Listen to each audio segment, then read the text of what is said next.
प्रभुपाद प्रभुपाद प्रभुपाद शिल प्रभुपाद प्रभुपाद प्रभुपाद जय जय प्रभुपाद प्रभुपाद प्रभुपाद प्रभुपाद जय जय प्रभु जय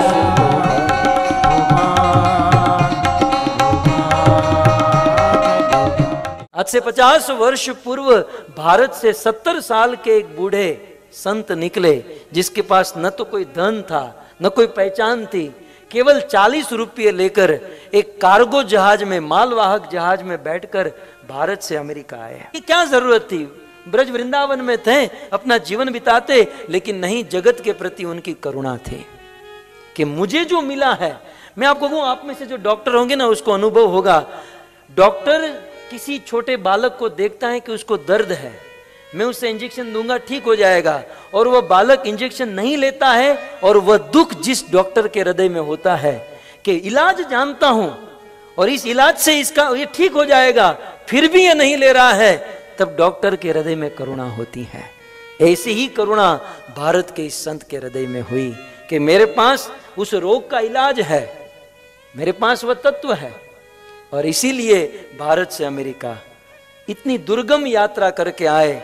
आपको पता नहीं, हम तो क्या ना, फ्लाइट में 15-20 घंटे बैठकर आते हैं ना, फिर भी 2-3 दिन पड़े रहते हैं, जेट लैग हुआ, थक गए, ये है वो है। वो 1 महीने तक उस जहाज में लगातार, जहां समुद्र और पानी के अलावा कुछ नहीं, 70 साल के बूढ़े बैठकर आए, और केवल हृदय में आस थी कि ये धन जो है, ये वास्तविक धन में अमेरिका वालों को दूंगा। अमेरिका में, बोस्टन में जब उतरे, पता नहीं था मुझे राइट में जाना है, लेफ्ट में जाना है, कोई नहीं। यहां तो हम जब आते हैं तो कितने लोग रिसीव करने आते हैं और क्या क्या होता है, लेकिन वह संत, इतना संघर्ष। एक बगीचे में जाकर बैठे, कुछ नहीं था उनके पास, एक करताल थी, करताल लेकर इस महामंत्र को गाने लगे। लेकिन वस्तु शक्ति का प्रभाव होता है भक्तों। आग होती है ना, आग में आप जानबूझकर हाथ डालो या अनजाने में हाथ डालो, वो तो जलाएगी ही। आप ऐसा नहीं कह सकते मेरा ध्यान नहीं था, मैंने गलती से हाथ डाला। वो आग का अपना प्रभाव है कि वो जलाएगी, हरिनाम का अपना प्रभाव है। आप जानबूझकर लो, अनजाने में लो, कैसे भी लो, ये अपना प्रभाव कभी नहीं भूलता। वो संत हारे नहीं, वो गाते गए, वो गाते गए, 1 दिन, 2 दिन, 3 दिन, और ये लोग नशा करके, शराब के नशे में झूमते हुए आते थे, और ये महामंत्र की ध्वनि उन नशीलों के कान में जाने लगी और धीरे धीरे उनके हृदय को पवित्र करने लगी। और एक दिन जो अमेरिका के नशीले लोग शराब के नशे में झूम रहे थे, इस संत ने सबको हरिनाम के नशे में झुमा दिया। हरिनाम के नशे में आप देखिए कि अमेरिका में पैदा हुए अमेरिकी लोग जिस प्रकार से अपने जीवन का आचरण करते हैं, कोई नशीले पदार्थ नहीं, इवन चाय, कॉफी, प्याज, लहसुन भी नहीं। हमारे भारत के ब्राह्मणों को लज्जा आती है, जो मुंह में तंबाकू खाकर भटकते हैं, जो सिगरेट पीते हैं, जो सुबह उठकर चाय पीते हैं।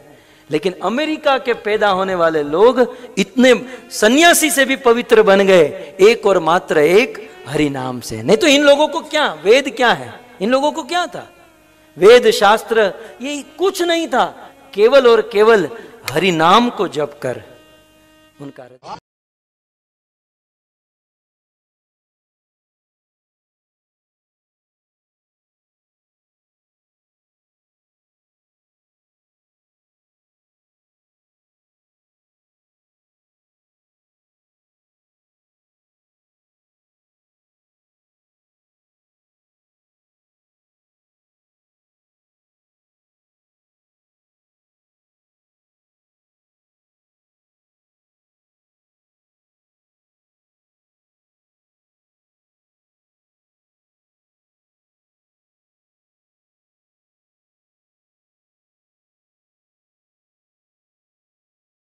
Amen.